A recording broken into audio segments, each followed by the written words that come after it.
The house was never supposed to feel this empty. Luke Turner stood frozen in the doorway, gripping the old brass key his father had left him. The wooden porch creaked beneath his boots, the scent of dust and aged pine filling his lungs. Beneath it, something deeper lingered, the weight of memories. He could almost hear his father's voice echoing in the silence, Sunday mornings spent in the kitchen, the distant sound of the radio humming an old tune. "This house will always be home, son." That was what Bob Turner always told him. But now, it was just Luke. Alone. His fingers tightened around the key, a lump forming in his throat. He had never expected to inherit this house, never imagined standing here without his father's presence welcoming him back. The grief clung to his chest like a weight, but he pushed forward, determined to step inside. Then, just as he started to turn the key, a sharp voice sliced through the stillness. "You have no right to be here." Luke spun around, pulse spiking, and found himself face to face with a woman standing at the foot of the porch. She had a perfectly styled blonde bob, a crisp blazer, and a string of pearls that sat high on her neck like a symbol of self-importance. Arms folded tightly across her chest, she radiated an air of entitlement so thick it could suffocate a room. Her eyes, narrowed and full of disapproval, locked onto him like a predator spotting an intruder. "Excuse me?" Luke managed, his voice steadier than he felt. She stepped closer, heels clicking against the pavement, her confidence unshaken. "I know exactly what you're doing," she sneered. "Trying to squat in someone else's home. I've seen your type before."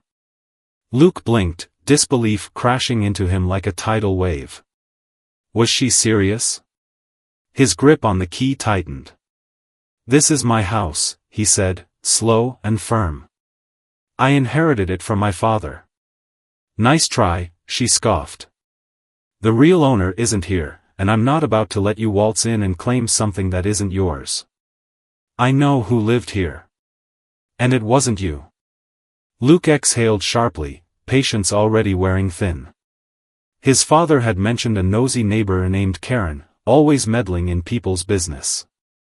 But he hadn't expected her to be this bad. "I am the real owner," Luke said, forcing himself to stay calm. "Bob Turner was my father. He left me this house in his will."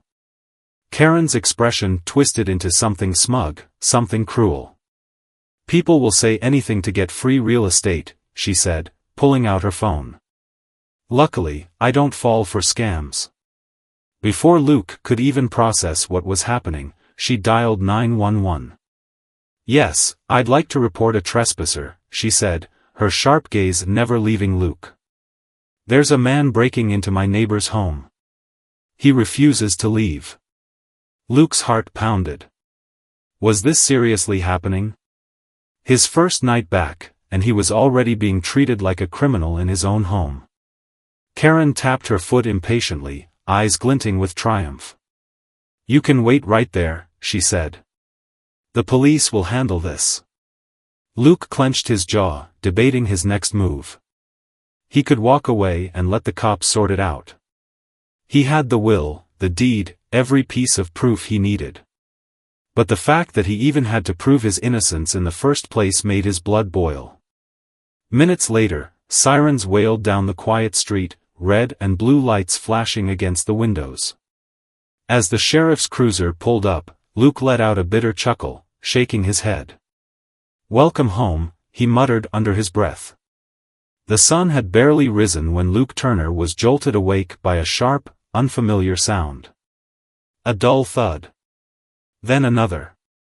His pulse spiked as he sat up, ears straining in the eerie silence that followed. For a fleeting moment, disoriented by sleep, he thought he was still dreaming, back in the days when his father's voice filled the halls, when the warm scent of coffee and pancakes drifted from the kitchen. But that illusion shattered the moment he heard it again. Another thud, this time accompanied by the unmistakable rustling of plastic.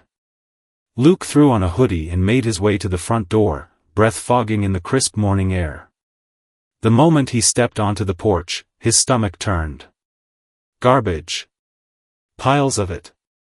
Torn bags spilling onto the wooden steps, leaking rotting food, crumpled newspapers, and shattered glass across the entryway. The stench hit him immediately, rancid and suffocating, forcing him to step back. But what made his blood boil wasn't the mess, it was the note resting neatly on top of the filth, scrawled in thick red marker. This town doesn't belong to outsiders. Leave. Luke's jaw clenched so hard his teeth ached. He didn't need to guess who was behind this. Karen's message couldn't have been more obvious if she'd signed her name. This wasn't just a petty prank. It was a declaration of war.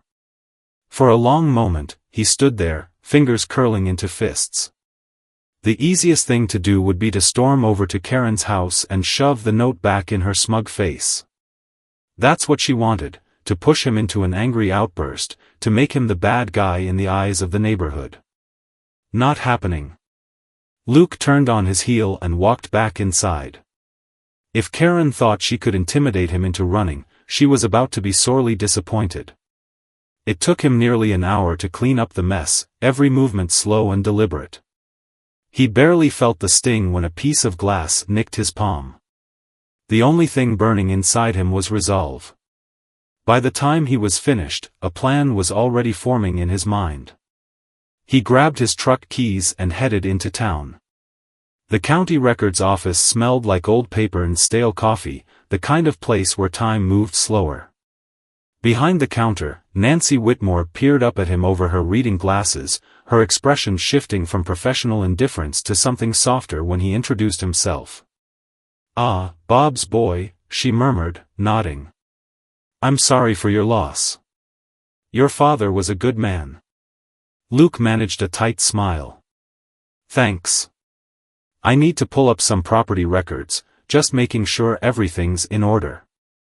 Had a run-in with someone who seems to think they have a claim on the place." Nancy sighed, shaking her head. "Let me guess.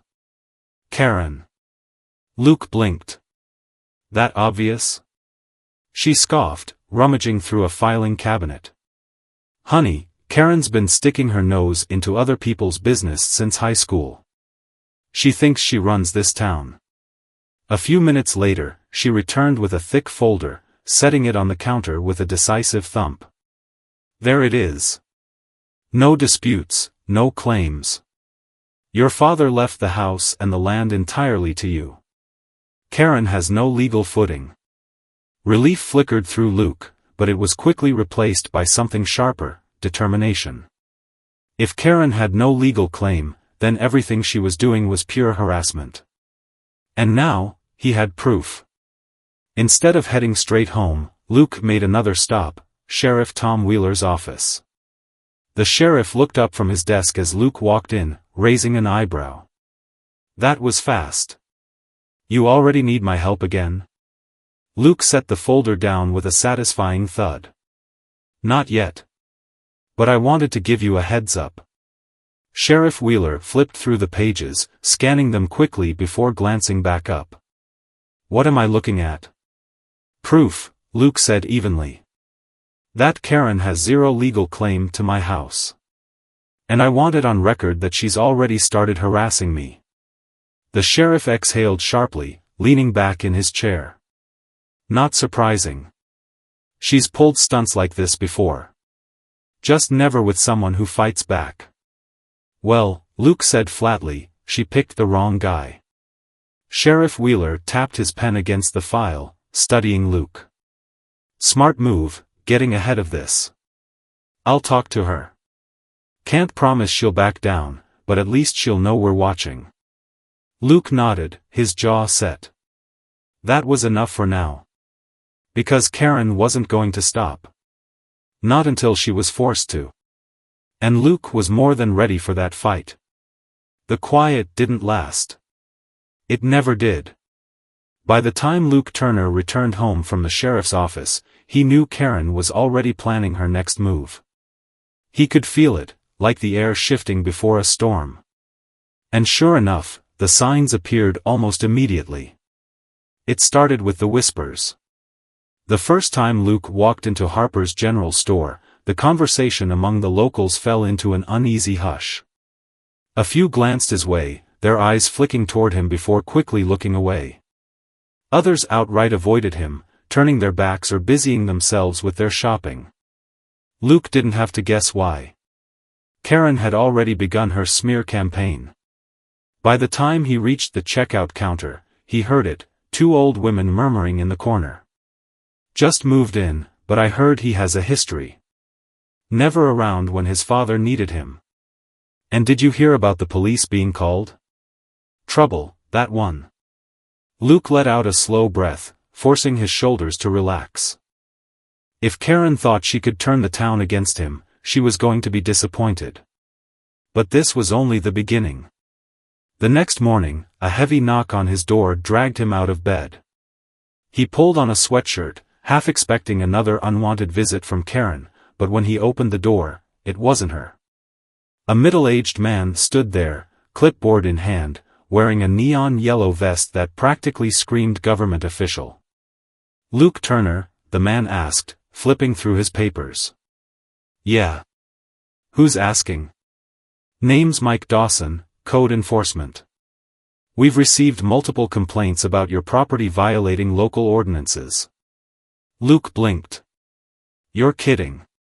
Mike sighed. Wish I was. Mind if I take a look? As they walked around the property, it became painfully clear how ridiculous the complaints were. Karen had reported him for everything from excessive weeds to structurally unsound porch steps. This is a joke, Luke muttered, shoving his hands into his pockets as Mike jotted notes. Yeah, Mike admitted, rubbing the back of his neck. It's obvious someone's got it out for you. I'll write up a report saying everything's in order, but I'd keep an eye out. Sounds like you've got a neighbor with too much time on her hands. Luke let out a dry laugh. Yeah. I've noticed. By the time Mike left, Luke was fuming. Karen wasn't just trying to get him to leave, she was trying to bury him under so much frustration that he'd have no choice. But she underestimated him. That night, Luke finally felt like he could relax, just for a moment. He sat on the porch with a beer, staring out at the quiet fields stretching beyond the house. The moon hung low, casting long shadows over the land. Maybe, just maybe, things would calm down now that he had the sheriff watching Karen. Then headlights cut through the darkness. A sleek black SUV rolled into his driveway, its tinted windows glinting in the moonlight. Luke exhaled sharply, already knowing who it was before the engine even shut off. Karen stepped out first, her arms crossed, that smug smirk plastered across her face. But she wasn't alone. A man in a tailored suit followed her, adjusting his tie as he eyed Luke with the cold calculation of someone who had already decided he was guilty. Mr. Turner, the man said smoothly, extending a hand he clearly didn't expect Luke to shake. I'm David Brooks, representing Miss Karen Miller. My client believes she has a valid claim to this property due to her close relationship with your late father. Luke raised an eyebrow. That right? Karen lifted her chin. Bob and I were close, Luke. We had plans, he wanted me to have this house. He promised me. Luke's patience snapped. And yet, when it came time to put things in writing, he left everything to me. Must have slipped his mind, huh? Karen's face flushed red, but David stepped in before she could lash out. A verbal agreement, especially between close partners, can still be legally enforceable under certain circumstances, he said coolly. If Henry, excuse me, Bob, expressed intent for Miss Miller to inherit this home, we have grounds to contest the will. Luke let out a short, humorless laugh. Cute argument. But let's be real, asterisk asterisk you don't have a case, asterisk asterisk I pulled the property records today. There's nothing backing her claim. David didn't blink, but Luke saw the slight twitch in his jaw. That doesn't mean a court wouldn't take her claim seriously, David said. Luke smirked. Right. And a court wouldn't take it seriously when I countersue for harassment? Trust me, Asterisk asterisk Sheriff Wheeler already knows all about Karen's little intimidation tactics, asterisk asterisk. Karen's confidence faltered. The mask of calm, collected control cracked just enough for Luke to see it. He pressed harder. Go ahead. Take it to court. I'd love to explain how you called the cops on the actual owner, dumped trash on my porch, filed bogus code violations, and now tried to fraudulently sell my house. Karen's face paled. That's not true. Oh? Luke raised an eyebrow. Should we call Sheriff Wheeler? I'm sure he'd love to hear about this. David cleared his throat, his composure finally slipping. He adjusted his briefcase and nodded stiffly. We may need to reassess our legal standing before proceeding further. Karen's eyes widened. What? No, do something. But the lawyer was already backing off. Luke crossed his arms, watching the pieces fall apart. Yeah, David. Do something. But David was done. He turned on his heel and made a swift retreat to the SUV. Karen stood frozen for a second, her fists clenched, before she let out a sharp huff and stormed after him. The SUV's tires kicked up gravel as it sped down the driveway, disappearing into the night. Luke exhaled, letting go of the breath he hadn't even realized he was holding. It wasn't over. Not by a long shot. But he had won this round. And something told him Karen wasn't used to losing. Luke barely had time to enjoy his victory before the next attack came. The morning after Karen's lawyer scurried off, he was in town picking up supplies when he felt it again, that sudden shift in the air, the sideways glances, the murmurs just low enough that he couldn't quite catch the words. He wasn't surprised. Karen never knew when to quit. As he reached for a bag of coffee beans at Harper's General Store, a woman near the counter clutched her purse a little tighter and took a step away. Two men at the back of the store leaned in, whispering. Luke sighed, gripping the bag a little harder than necessary. He had a feeling he knew exactly what Karen had been up to this time. When he got to the register, Nancy Whitmore, the woman from the records office, gave him a knowing look. Might want to take a look outside, she muttered, sliding him his change. Luke frowned, shoving his wallet back into his pocket before heading to the door. There, plastered across the town's bulletin board, taped to lampposts, and even stuck to a few parked cars, were bright red flyers. He ripped one off the board and read the words that practically screamed off the page. Attention neighbors.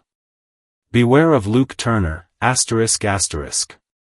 A suspicious new arrival with a shady past. Do we really want him here? Luke let out a slow, controlled breath, crumpling the flyer in his fist. Karen was getting desperate. But if she thought this was going to break him, she was in for another disappointment. Instead of tearing down the flyers in frustration, Luke did something she didn't expect. That afternoon, he walked straight into Redfield Cafe, the busiest spot in town, where half the locals gathered every day. He ordered a coffee, then turned, his voice calm but loud enough to be heard. Since my name's all over town today, I figured I'd introduce myself. Conversations died. Heads turned. Karen's loyalists watched with smug amusement, expecting him to lash out. Instead, he smiled. I'm Luke Turner, my dad, Bob Turner, lived here for over 40 years. This house is my inheritance, my home. I've come back to take care of it, to honor his legacy. That's all. A murmur spread through the room. Some older folks nodded in recognition, remembering Bob. I know some rumors have been going around, Luke continued. I just want to set the record straight, I'm not here to cause trouble. I just want the same respect I've given to everyone else. From the back of the cafe, Nancy raised her coffee cup. Welcome back, Luke. That simple gesture shifted the entire room. More murmurs. A few cautious smiles. The tension broke. Karen's plan to turn the town against him? It just backfired. Luke left the cafe knowing he'd won another round. But he also knew Karen wasn't done yet. And he was right. It didn't take long for the next ridiculous stunt. Just a few days later, a real estate agent knocked on his door. "Mr. Turner," the man asked, holding a clipboard. "I'm here for the showing." Luke frowned. "What showing?" The agent blinked. "For the house. It's listed for sale. We have potential buyers coming by later today." Luke's blood ran cold. His fists clenched. "My house isn't for sale." The agent hesitated, flipping through his paperwork. "I was contacted by a Karen Miller. She said she was handling the sale and needed us to expedite the process." Luke slammed the door in the agent's face and stormed across the yard. By the time he reached Karen's house, he was already on fire. She stepped outside before he could even knock, a satisfied little smirk on her face. "Oh, Luke," she cooed, tilting her head. "Is there a problem?" "You listed my house for sale," he growled. Karen shrugged, feigning innocence. "I was simply helping. If you're going to let that place sit there collecting dust, someone else should get the chance to enjoy it." Luke took a step forward, his voice dangerously low. "If you ever, and I mean ever, pull something like that again, I will personally make sure you regret it." For the first time, a flicker of uncertainty crossed her face. Luke didn't wait for her to answer. He turned on his heel and walked straight to Sheriff Wheeler's office. By the time he was done laying everything out, the trash, the fake break-in, the bogus violations, the real estate fraud, the sheriff let out a long, tired sigh. "That's it," Wheeler muttered. "I've had enough." He stood, grabbing his hat. "You're coming with me." Luke followed as the sheriff drove to the town council meeting, where Karen had been planning her final attack, demanding Luke be forcibly removed from the town. He walked in just as she was finishing her speech. "And if we allow this kind of behavior to go unchecked," Karen was saying, "we set a dangerous precedent for our community. I urge the council to take action before it's too late." Luke raised a hand. "Mind if I respond?" The room fell silent, the council members exchanged glances before nodding. Luke stepped forward, calm and composed. "First off, let's get one thing straight, I'm not some outsider. This is my hometown. Bob Turner was my father. I grew up here. He left this house to me legally. I have the will, the deed, and the full support of the county records office." Karen folded her arms, sneering. "That doesn't mean you belong here." Luke turned to the room, making sure everyone was listening. "I've been nothing but respectful since I came back. I followed every rule, cleaned up the property, and tried to integrate into this community. Meanwhile, Karen has," he let out a dry chuckle. "Let's see. Called the cops on me for no reason, dumped garbage on my porch, filed false reports, vandalized my truck, framed me for a break-in, and, oh yeah, tried to sell my house behind my back, The council members exchanged stunned glances. Karen's face turned pale. "That's a lie." Luke raised an eyebrow. "Should we ask Sheriff Wheeler? Or maybe the real estate agent you contacted?" Murmurs filled the room. Karen's supporters shrank into their seats. Finally, one of the council members cleared his throat. "We've heard enough."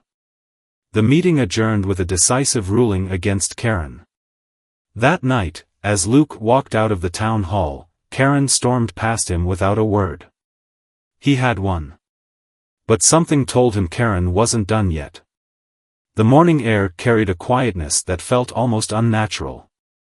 For the first time since returning, Luke Turner stepped onto his porch and didn't feel like he was bracing for a fight. The town had spoken. The council had ruled. And Karen Miller? She was finally facing the consequences of her own schemes. Word traveled fast. Within days, the HOA board officially removed her from leadership, stripping away the power she had clung to for years. Her influence over the town evaporated as neighbors who had once tolerated her antics began to speak out. People Luke had never even met before started stopping by, shaking their heads, laughing about how Karen had meddled in their lives too, over garden gnomes, mailbox colors, and property lines that weren't even hers to control. Turns out, she had made a lot of enemies over the years. Then came the final blow. Karen's fraudulent attempts to claim Luke's house didn't just make her look bad, it made her legally vulnerable. With the sheriff already keeping a record of her false reports, harassment, and property tampering, she was now facing actual charges. Fines. Potential civil suits. Even her own lawyer, the slick David Brooks, had dropped her as a client. She had gone all in on a fight she couldn't win. And now, she was leaving. Luke stood on the porch, watching as a moving truck pulled up to Karen's house. She stood by the driveway, directing the workers with the last bit of dignity she had left, but there was no mistaking the bitter fury on her face. For a brief second, their eyes met. She sneered, gripping the door of her car. "You'll regret this." Luke just lifted his coffee cup in a mock toast. "Safe travels, Karen." The moment she drove off, something shifted. The weight that had sat on his chest since the day he arrived finally lifted. He looked out over the land, the same place his father had built a life, and for the first time, it truly felt like home. Karen might have been gone, but the damage she had done lingered. The town, once afraid to stand up to her, had let her rule unchecked for years. How many others had suffered under her HOA tyranny? How many people had been forced out before they could fight back? Maybe this was more than just one victory. Maybe it was a wake-up call. Have you ever felt powerless against HOA, or Karen, rules? Share your experiences below, let's see who had it worse.